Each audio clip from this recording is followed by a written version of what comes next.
Hi guys, John Moore with you again, and we're doing an update on the Panther, the Ausf Tamiya Panther. And just before I go into showing you what I've done with the Panther, I'm just going to show you a Panther that I've done earlier, same kit, but I just basically built this one out of the box, did absolutely nothing to it except paint it pink, and I gave it as a present to my daughter Abby. So if I want to show it to you, I'm going to have to ask Abby for it. So Abby, can I borrow your Panther? Yes. Thanks, love, you're so kind. Now there's Abby's Panther, and I'll just change the camera angle and we'll have a look at this, and then I'll show you things about this one that I've done then to the other one so you can see. So I'll just pause this. Right, so here's Abby's Pink Panther, and as I say, this is built out of the box, no scratch building, even the slightest bit of scratch building is in making your own cables or anything else. There's the supply cable bent into position the way it's meant to look. So hang on 2 seconds, I've got to pause. Oh, just until I get the door there. Sorry, as I said, this is Abby's Panther. This is made exactly out of the box, no scratch building or anything else like that. And a couple of things I wanted to show with this was, one, well, there's the aerial, which goes in grand, and that's a stretched sprue aerial. I remember what I said about the springiness. That's they're flimsy, you got to be careful with them. Okay, I added an extra aerial onto that one. That's just a bit of artistic license. As you see, there's no grills on the back of these. This cover and this cover didn't actually come with the kit, but I had an old Tiger and I just covered them over just to I had an old Tiger, extra parts from the old Tiger, and there were just two little round discs which I put on because I didn't care about being politically correct or anything like that. There's the exhausts, as you see them, they're not cleaned out or anything. It's like that. That's how they look out of the kit when you paint them up. And you've got the big gaping hole underneath here.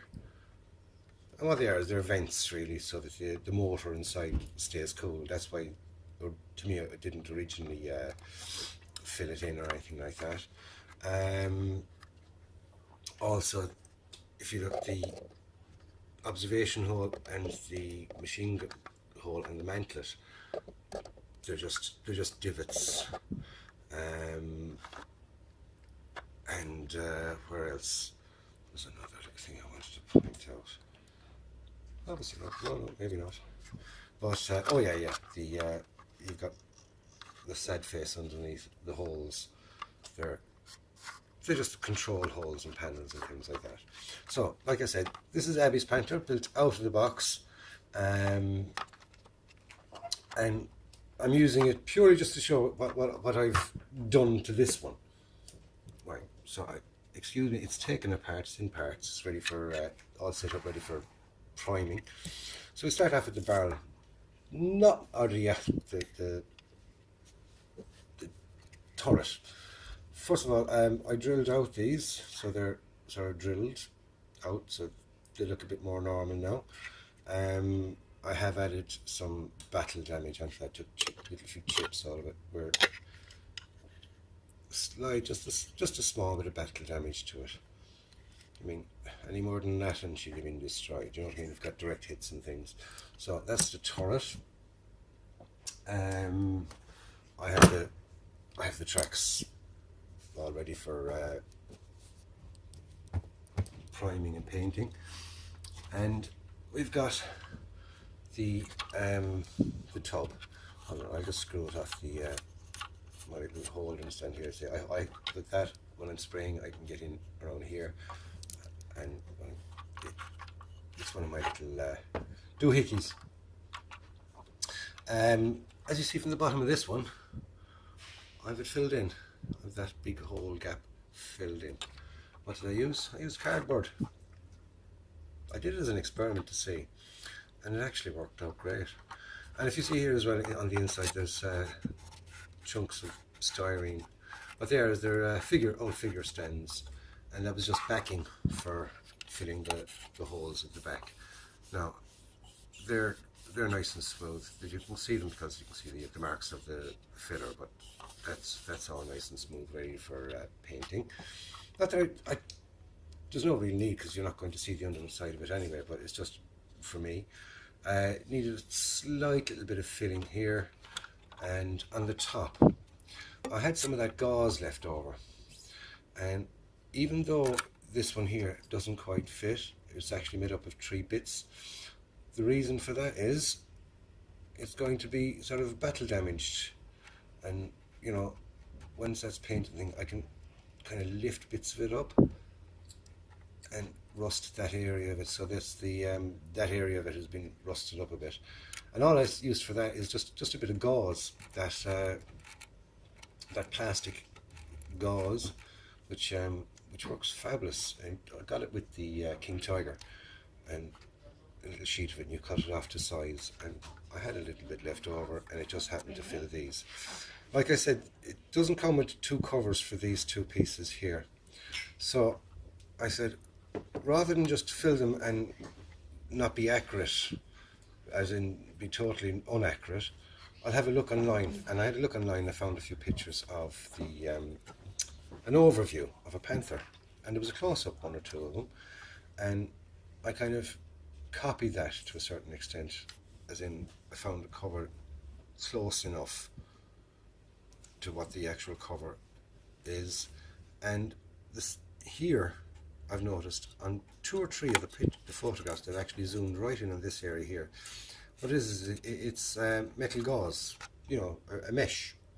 So I had no more of the white one left, and I found a tiny bit of black stuff. So that's basically the same as that, but black.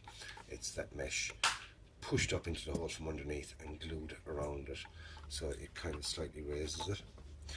If I can zoom in a bit there now, you might be able to see a bit better. There you go, if you can see that. Alright, now around to the back, the exhausts are being bored out. Get that horrible plastic look off them. You can see in there, we go, just bored out and widened up. A few other little bits of battle damage and chipping here in the front. Then down this, broke off this side, cut it off. Added wiring for that light. Probably doesn't even need the wiring, because I think the wiring was internal, but I wanted to do it. So also it's got the springy area, which I forgot to glue down. But once that's glued down, now if you can see it, you leave a little bit on it, so when you glue it down, it's got something to hold on to, and that will spring away, and it's quite durable, quite durable. The reason I didn't put that in, I didn't glue it down, was I forgot it for painting when I just had it all assembled ready. It was just one of the parts that I forgot to take off there, so then you can turn it upside down. Watching a video last night, as a new chap, he started up, I can't remember his name, I do apologise, but I will put a link in the description box. And he was building one of these, and he said it's his first time ever building it. When he was putting on the wheels, they weren't going on all the way, they were only going kind of to about leaving maybe 2-3 mil. On the outside, what was wrong was he had the caps on beforehand, and he was pushing them on up to the cap, so it left a little gap. So all you got to do there, I think it's James, I put the description in the box to his channel, so you should go and watch his channel, subscribe. He's new, so more the merrier, and we never know, he might pick up a few tips from us, we might pick up a few tips from him. But anyway, with those polycaps, what you do is you just push it on, use a bit of, you know, give a support to that, a bit of support to that side, put your finger on the cap and just push it, and she will go all the way in for you. Okay, now I put these in and I have them glued down. The only one I haven't glued is the idler wheel, or the drive sprocket. The reason I haven't glued in the drive sprocket, it's got the polycap, so it'll always pop off. when you're fitting the tires, if you fit the tire, or the tires, the tracks, if you fit the track kind of in place because of all you want it in all those, you can fit that in first, like that, all right? Then keeping that in your hand, I'll zoom back out again. I am zoomed back out again, John. It's the angle we're at. Right. That slips on over there. Get it up over the tracks. Don't have to be too accurate. See? Up and on. Bit of fiddling. There you go. There's the tracks on. As simple as that. That's how to fit rubber tracks, and that's how easy it is to fit them. No complications whatsoever. So, and to get them back off again is just basically the same thing. Make sure you have that wheel nicely held. Pop it off. The whole thing will come off. There you go. And it's popped back on then. For painting, so I'm just going to prime that, and I'm going to give it a nice hull red is the colour I'm going to use on that. On this. What I'm going to do is I'm going to give it primer coat first, then I'm going to give it a coat of hull red, then I'm going to give it a coat of hairspray. The hairspray dries, then I'm going to give it its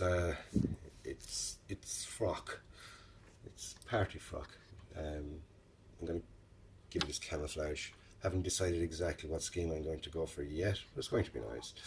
And carry on from there then, give it the old hairspray chipping technique and see how that works out with the red base underneath it, because I'm going to have it pretty damn weathered, because as you see the front mudguard's already missing off it. It's going to have a reasonable bit of damage. You've seen a bit of action. So that's my update. Catch you up in the next one. Like and subscribe if you haven't already, and don't forget, build some models. Don't just collect them, build them and enjoy it. That's what it's all about. Tom Moore, signing off.